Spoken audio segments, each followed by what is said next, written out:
سلام عزیزای دل، امیدوارم جور صحت سلامت باشین. دیگه خوش آمدید به یک برنامه دیگه. بریم سعی کنیم با هم که این دفعه چی گوله دو بگیریم.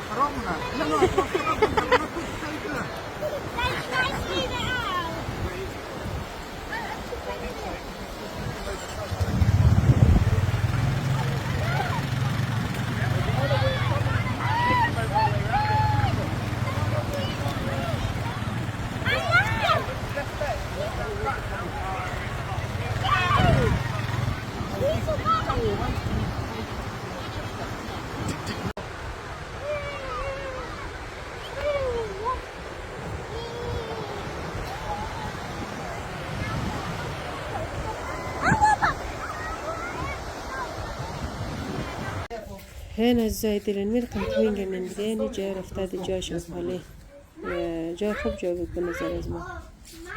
انشالله که شما ویدیو رو سعی کنین خوشون به لذت ببرین.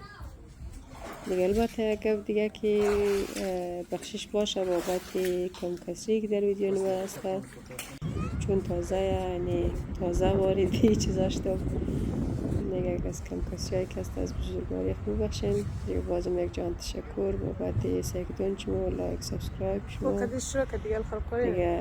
لطفا میره کسایی که تازه ما رو میگنین چنل ما رو میبینین نمیره لایک سابسکرایب کن، شیر کن دیگه، ما رو حمایت کن. انشالله که بهتر شد.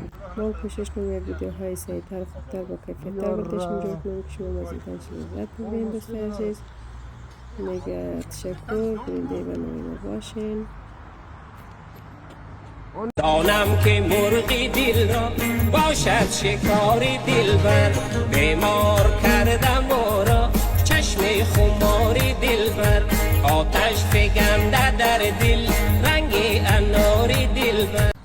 عزیزای دل، رفته بودیم سفر 3 روزه. مقصد ما ویدیو رو خلاص کردم، یک چکنه برنامه بندهشون جور کردم دیگه. انشالله خوشم به. بازم یک جان تشکر بابت سعی شما دیگه.